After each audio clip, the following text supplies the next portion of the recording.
Hey, student ministries, I'm Kyle Nagra. I am the 7th grade leader here at Kings Harbor Church. I hope you guys are having a great week and a great Wednesday. Last week, Andrew talked to you guys about how to pray and how your prayer should be honoring to God and not about yourself. And he talked about that in Luke chapter 11. And this week, we're going to go over Mark chapter 10, verses 35 through 45, and kind of look at how Jesus changes the mentality of the disciples from looking at status and power and glory and changes their mindset into it's really about sacrifice and dying to yourself and humility. But before we jump into that, I just want to talk a little bit about myself and have a personal story for you guys that relates to what we're going to talk about. So growing up, I had lots of different ideas of what I wanted to be. When I was really little, I was super into dinosaurs. I was like, dinosaurs are the coolest thing ever, dude. So cool. I'll be a paleontologist. But then quickly I went to a zoo and I was like, dude, maybe I'll be a zoologist because like these animals are alive and real. And then I went to the ocean and I was like, this is like an alien world. Maybe I should be a marine biologist because there'd be some cool sharks in here. But then I discovered my dad's camera in middle school and I started like making funny little goofy videos with my friends. And YouTube started popping off and getting real popular. And I was like, I could be a famous YouTuber. And so, as every kid does, made a YouTube channel, tried to get popular. And of course, I'm standing before you right now. So obviously didn't pan out, not YouTube famous. But I was like, it's okay. I'm going to go to college, be a film student, and I'll be like the next Steven Spielberg. Yeah, dude. Or like Christopher Nolan. So graduate high school, head towards film school. And like that was a major reason why I went to film school. Not the only reason, but I was like, I'm going to be that guy, Hollywood, going to make the next Jurassic Park. Get there, start making student films. It's a blast, have lots of fun doing it. But then I see a lot of other people have like that same mindset that I have. We're all pursuing this idea of we're going to be this certain person once we get out of film school, that we're going to have this status, we're going to have this power, we're going to get all this glory, and like look at me and what I can do from film. And throughout that first year, I was like, wow, like seeing it from other people doing it, seeing it in a third person lens is like, I don't want to have that mentality. Is this all focused on me and what I can get out of this? And God started shaping my heart and making me realize like, this is a great gift that I have, but I shouldn't use it to glorify me. I should use it to glorify the kingdom and those around me and put myself lower than other people and deny myself and just be humble. And what we're going to read today in Mark chapter 10, verses 35 to 45 is a great example of that and ties right into that. So let's just jump right into Mark chapter 10, 35 through 45. All right, verse 35. And James and John, the sons of Zebedee, came up to him and said to him, Teacher, we want you to do for us whatever we ask of you. And he said to them, What do you want me to do for you? And they said to him, Grant us to sit one at your right hand and one at your left in your glory. Jesus said to them, You do not know what you are asking. Are you able to drink the cup that I drink, or to be baptized with the baptism with which I am baptized? And they said to him, We are able. And Jesus said to them, The cup that I drink you will drink, and with the baptism with which I am baptized, you will be baptized. But to sit at my right hand or at my left is not mine to grant, but is for those for whom it has been prepared. And when the 10 heard it, they began to be indignant at James and John. And Jesus called them to him and said to them, You know that those who are considered rulers of the Gentiles lord it over them, and their great ones exercise authority over them. But it shall not be so among you. But whoever would be great among you must be your servant, and whoever would be first among you must be slave of all. For even the Son of Man came not to be served, but to serve, and to give his life as a ransom for many. So, to set the scene, we have James and John asking Jesus a question about sitting at his right hand or his left hand.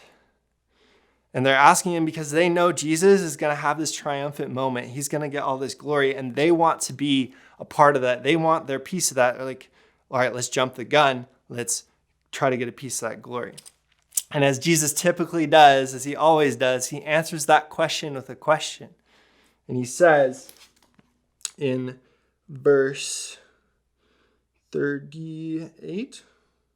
Oh no, 36. And he said to them, "What do you want me to do for you?" Oh, wait, no, sorry. It is verse 38. You're able to drink the cup that I drink or be baptized. Are you able to drink the cup that I drink or to be baptized with the baptism with which I am baptized? So it answers their question with the question asked, will you have the cup that I have, or will you be baptized with the baptism that I am baptized? And they go, of course. And what Jesus is doing here is he's saying, the way I go is the way that you will go. The cup that I drink is the cup that you will drink. The way that I'm baptized will be the way that you will be baptized. So the way that I live is the way that you are going to live. So he's not just referencing how he lives, but also what's going to happen to him, that he is going to sacrifice himself, that he's going to deny himself. He's going to put himself up on the cross. He's going to be a servant and lead as a servant. He's referencing that is what you, James and John, should do. That's what I'm going to do. And since you're going to drink the cup that I'm going to drink, and you're going to be baptized like I'm going to be baptized, you shall live as I live. And so then it goes on to say in verse 40, but to sit at my right hand or at my left is not mine to grant, but it is for those whom it has been prepared. By him saying that, he's saying this isn't even the question you should be asking. This is not where your mindset should be at. It should be not, am I going to be at the right side or am I going to be at the left side? That's not where you should be at. It's prepared for who it's been prepared. Like that should not be your concern. You shouldn't worry about those things. Your mindset should be in a completely different place. And we begin to see after this verse, it's not just James and John, but also the other 10 who have this thinking, this way in their heart. And in the next verse, it goes on to say, and when the 10 heard it, the other 10, they began to be indignant, James and John. And the word indignant has to do with envy and jealousy.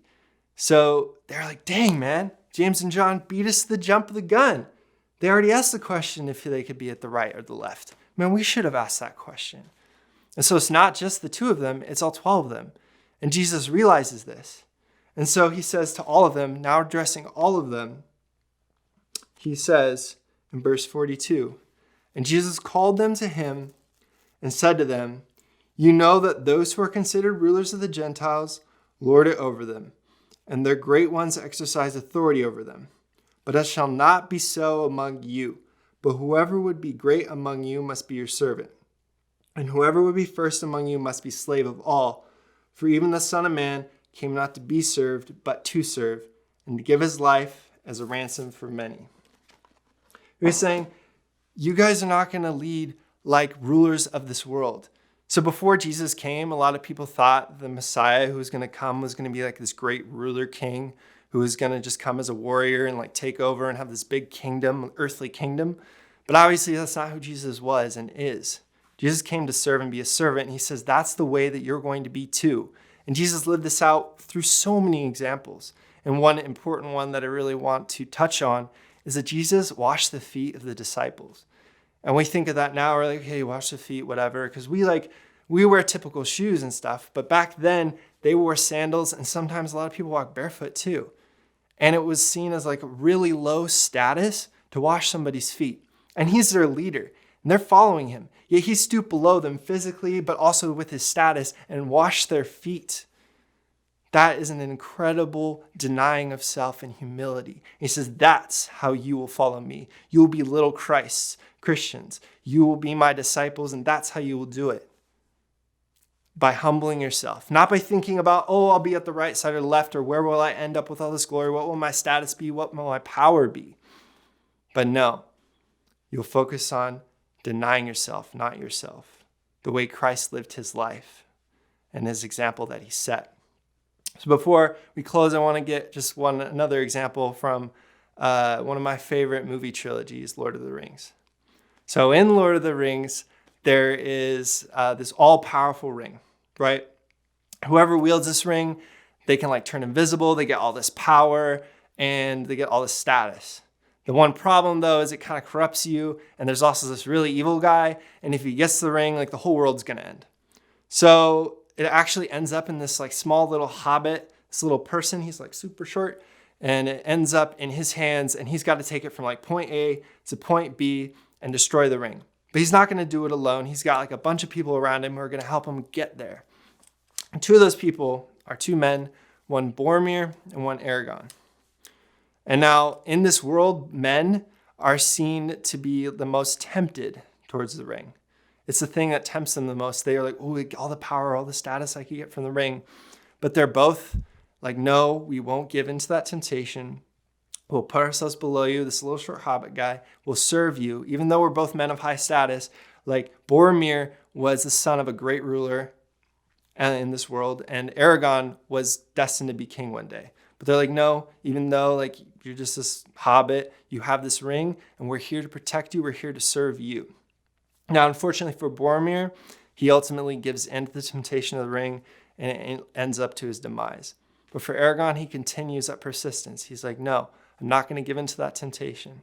I'm not going to fall to the lusts and the lies of the ring that it's bringing towards me. And I know I'm going to be king one day, but I'm here to serve you now. And this is my job. This is my duty. And I'm willing to do that humbly and deny myself. And like Aragon, and like this example we have in Mark, that's how we should live our lives. We should not live our lives for ourselves. We shouldn't think about, oh, will I be at the right hand or the left hand? But ultimately, in the day, we're little Christians, we're little Christ. We should live our life the way he lived his life. And so before we get into our discussion and before we start exploring more deeply this section of the Bible, I'm just going to pray us out real quick. So, dear Lord, I just thank you for who you are. I thank you for the example that you set for us, the way you lived here on this earth. I thank you for the humility, the denying of self that you displayed, and the beauty of your word. I just pray that this message touches the hearts, not just of the kids, but the leaders. And I thank you for it touching my heart as I prepared and as I'm speaking this, although it's pre-recorded.